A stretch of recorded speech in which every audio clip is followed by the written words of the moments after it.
Hope you're all still awake. Late Night Mega here. And now it's time to get into, well, we have a couple places we can go. It doesn't matter which order we take on these two stages. We will have to take them both on to actually progress with the story. So that's kind of the thing about ZX Advent. There's certain points in the game where they'll give you choices between a few stages. And then at other points in the game, it's kind of narrow. It's like, okay, you have to do this stage now. I'm okay with this format because it gives you a little bit of variety and a little bit of freedom like the old classic Mega Man games, but you're still telling a linear story, or at least somewhat linear. I can actually break that with Buckfire's charge attack. There we go. And Buckfire cannot climb ladders, apparently. Good to know. That takes a green key card. We do not have a green key card because we're not green with envy. At least not yet.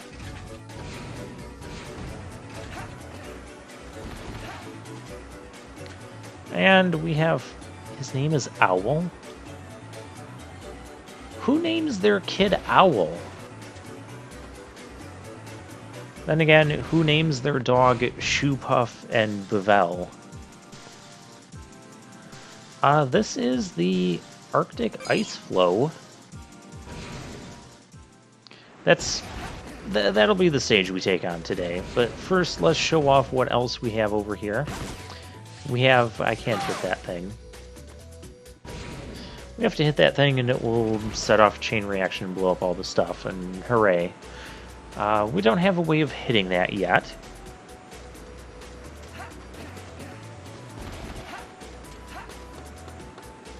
I love that waterfall in the background. Then again, I just love like looking at pictures of landscapes with water in them. Water and mountains. I think those are really cool to look at. And we have, we have a minigame here. This one's a minigame, but people that have an exclamation mark above their heads like that, those are indications of side quests. I like that design, because then it's not like you don't have to keep talking to every random person to see who has a side quest and who doesn't. I don't remember what we get from beating this. Is it something we need? I am just blowing through all of my... and then I just kind of realized I was out. Yeah, we are probably not going to get this. Yeah, generally you gotta shoot through the 3 things there.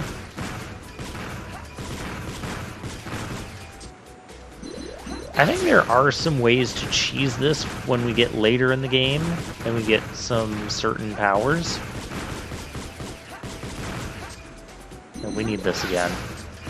Oh, hey, suddenly we might actually get this. Oh, come on, that one up there needs to go. Oh, darn it. Oh, I bet if I tried again, I could probably get that. Like I said, I don't remember what we get from doing this. And maybe I'll try again later and it'll be part of some bonus collecting collectibles episode at some point.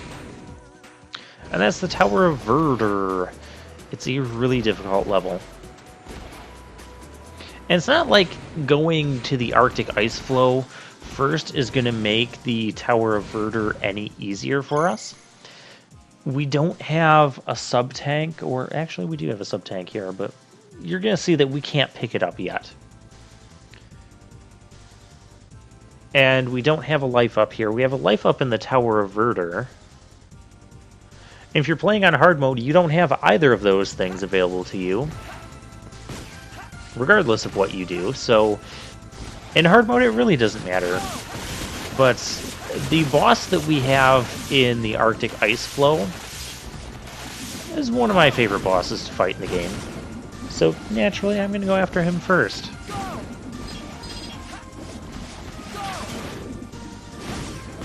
And we have those ice grapple enemies. Those are annoying. Oh, that...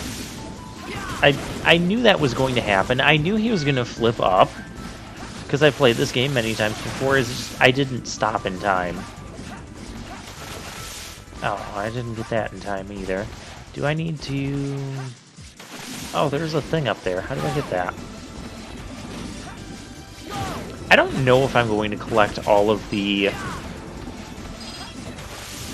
secret discs. Maybe I will. Maybe I'll make an effort to do that. At least for normal mode. Hard mode, you can forget it. Yeah, well, we're not collecting that one. Okay. And then I like, oh, hey, look, it comes back. And then, okay, so I didn't think it would respawn unless I actually left the area or the segment of this area. Okay, so now, come on. There we go. That's how you get that one.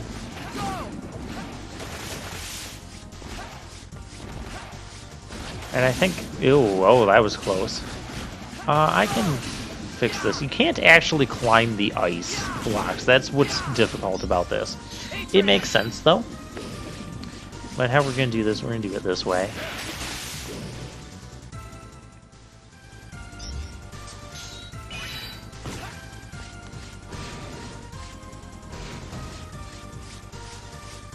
And you can see we have a warp point at every segment. Now we're in Arctic Ice Flow 2. I'm not going to activate all the warp points. I don't think all of them are necessary to have. Although if we do end up doing all the side quests, we're probably going to want that. Our fire arrows still work underwater, just as they normally should. Can I can't even do anything this way, can I? Oh, we have a mini-boss. The stage has a mini-boss? Oh, this thing's really annoying. Okay, so basically you destroy the tentacle pillar things. Tentacle totems, that's what we'll call those. That was going to appear there, of course. How did I miss that badly? Get that little thing out of here. And then you see the little weakness with the eye goober coming out there. And that's what you have to shoot.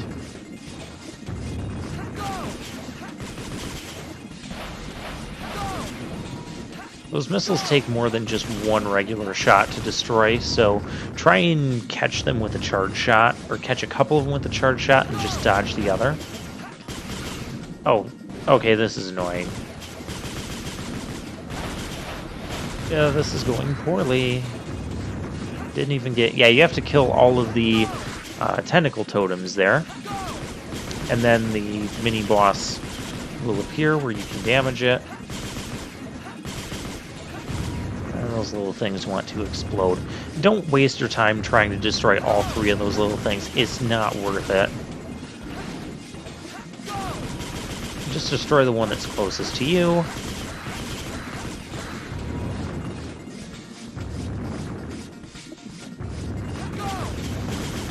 This mini-boss is taking way longer than it should. That's because I dislike this thing. It's a very, like, slow, drawn-out mini-boss battle.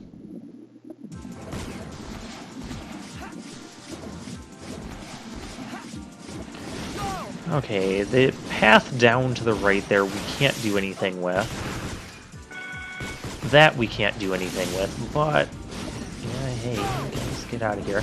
I do have on my list, I did write down, like, the areas where all the sub-tanks and life-ups and such are. I mean, you would think that as many times as I've played this game that I would know how to, like, know where all this stuff is. The thing is, most of the times I've played this game have been on hard mode. And the last couple times it was because My line of thinking was, well, I don't remember where all of the life ups and stuff are because they're not there in hard mode. They're replaced by, like, life refills in that. And so my thinking is I don't feel like looking this up or trying to figure this out again. So let's just play hard mode where I don't have access to that stuff and I can just stick with the stages and the battling. You can see here we got a side quest, and we can accept multiple side quests at once, and not in lieu of a main quest either. So a great improvement from Mega Man ZX, where you could only accept one quest at a time, whether it was a main quest or a side quest. And then you no longer have that annoying beeping when you're done with a quest. You just talk to the person, and we had to catch that moth, the Moth Queen. It looked like an enemy from Mega Man ZX, which is why I was shooting at it at first. Yeah, some side quests do get kind of simple like that, but they're pretty much going to be the same type of side quests that we saw in Mega Man ZX. This is just basic fetch quests and whatnot.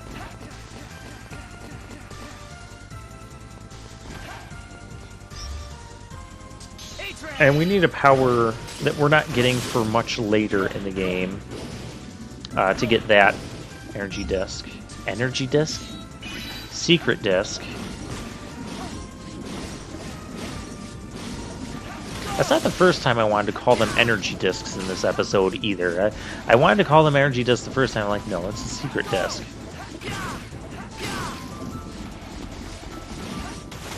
Okay, we gotta get up here.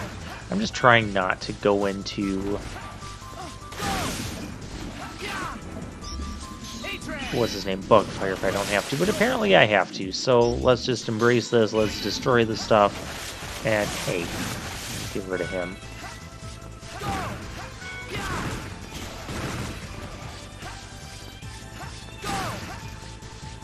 Yeah, I knew that one was going to flip. And, okay, so what's down over here? Well, there's spikes. And a dead end. And more spikes. Wonderful. And here is something we don't have the ability to climb on this. We do after we go to the Tower Averter. But my idea was... and the sub-tank, by the way, is in this area. It's up there. Yeah, this is why it doesn't matter what area we go to first. Because we're still not going to have a sub-tank going into the Tower Averter, which is kind of what I was hoping for. But, oh well, what else can I do?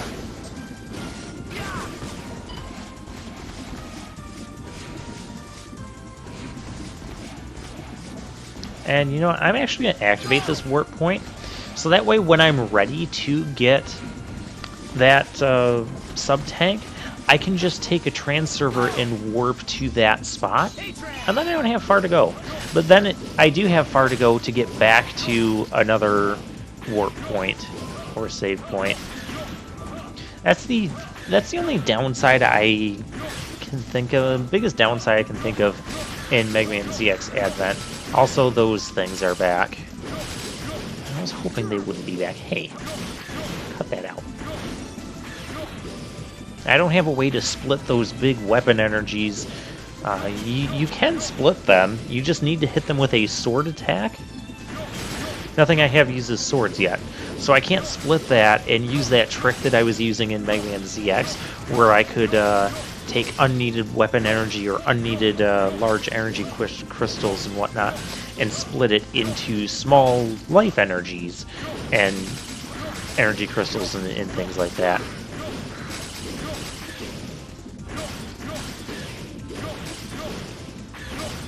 So what we're doing here, we're going into these things, we're destroying all these things. They're different colored computer monitors. They're actually locks. They're locking a door up ahead. First time playing this, I didn't want to... oh, we do have the homing missile. That's actually the best way of destroying those things, because you can still do it from a distance. First time playing this, I didn't want to mess with these things because I didn't know what they were or what would happen. And so I got to the end and they're like, oh hey, there's all these locks on this door, and you need to find all locks. And like, I've been in like all the rooms with locks. I wish I knew I needed to shoot those. So yeah, there's no reason not to shoot them. Ah, panic. We're fine.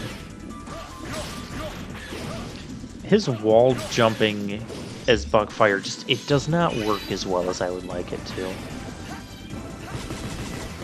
And yeah, you have to have fire to melt the ice. Even underwater, and we still have 2 more doors to find.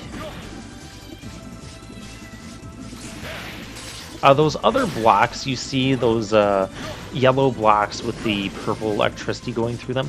We can't break those, which is why I'm not breaking them. We will not get the ability to break those until, well, much later in the game. That's why, unless it's for life ups, sub-tanks, and biometal bars basically increasing our weapon energy, because that's how you do that in Mega Man ZX. Except for those items, I'm probably not going to be revisiting stages too much until we get all of the powers and abilities.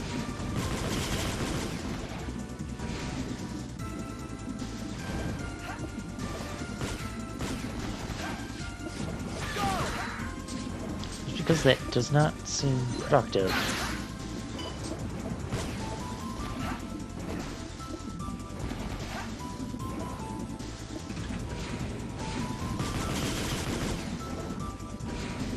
That should be the last key. And there is another door here. And there is a 6th lock, which we can't get to. We need the ability to break those other weird blocks first. I gotta make my way through this again. And I don't remember how to get through this. I am not good with mazes. You guys know this. I'm not even good at things that aren't supposed to be mazes. Like wandering around a city in 3D. Let's check out the Final Fantasy XII Let's Play, and there's plenty of me getting lost in the city and taking wrong turns. Even when I have the big map overlay right on my screen, and I'm following that, and I still take wrong turns and get lost.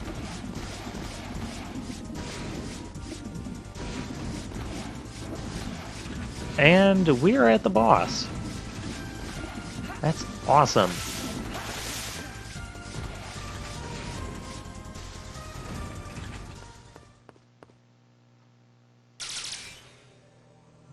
These guys are not the he found boss. someone interesting.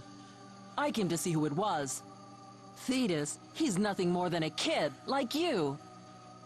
Hey, you're not that much older than me.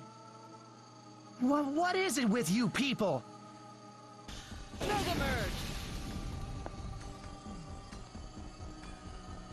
Mega Merge! I love their Mega Merging sequences. Didn't Prometheus tell you that you'd meet other Mega Men? He did. My name is Thetis, the Ice Mega Man, chosen one for Model L. I'm Atlas, the Flame Mega Man, chosen one for Model F. Don't tell me you don't know about the Game of Destiny, in which the winner becomes the king of the world. Now, what I don't get here Bigger and bigger. Look, is why I did don't Model care about L and that. F All choose I know these is that two? if I beat them, I get to find out who I am and where I came from. Based on the events of ZX? Sorry, I'm not in the mood to fight you right now. We've got other things to do. I've got no time for Oh, so you some just kid who came to became say a hello. Mega Man by accident. You look like you could use a nice cold dip. I do enjoy swimming, but we've kind of done enough of that. And here's our real boss. Welcome to my Sub-Zero world, where even time freezes. You've got some nerve calling yourself a Mega Man defective. You've got some nerve calling me a Take defective. that biometal off your hands. Yes, Chronoforce. He's basically a Crustaceous time clock.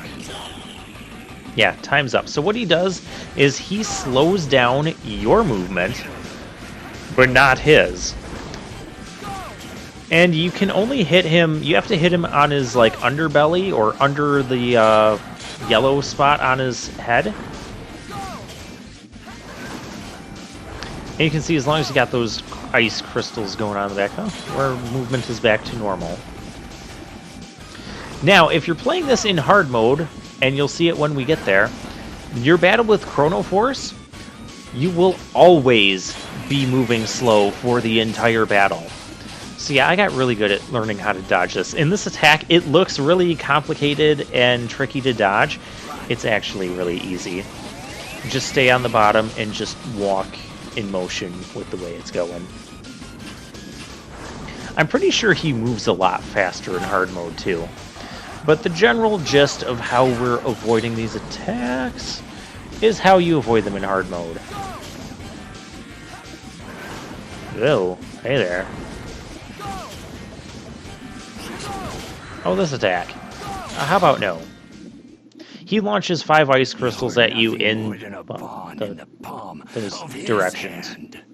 All you can hope to do is just flail about in the little time you have left. And I'm pretty sure you can shoot those ice crystals out after they form, but before they hit the ground.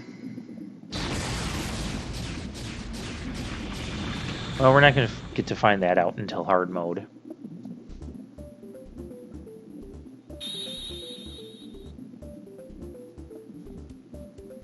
Who is this he, his, him guy everyone keeps talking about? I bet he's the one calling the shots, behind those other Mega Men. Game of Destiny, king of the world. This is all getting complicated. So another thing that kind of goes unexplained is in Mega Man ZX, we had all the biometals. We had Model L and Model F biometals. I don't know why Vent/Ale ended up losing them. Chronologically speaking, Advent does come after ZX, so he had them, lost them some way, somehow, don't know. So Chronoforce, we can do that time slow thing, and we are completely invincible from the top above, which can be useful. See, we'll demonstrate. And there's a demonstration in the chart shot.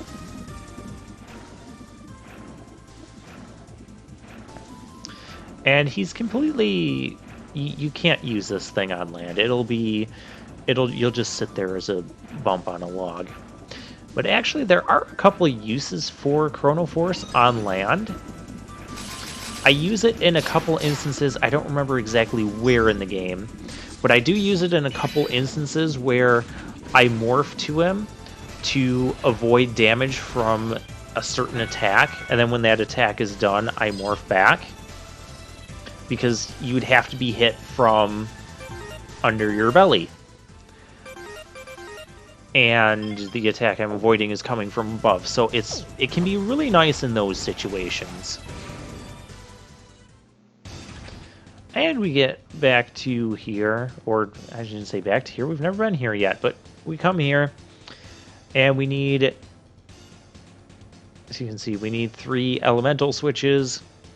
Still the same sort of elemental triangle we had in the Zero series, so it's nice that they're keeping consistency there. Still not sure how electricity beats fire, but whatever.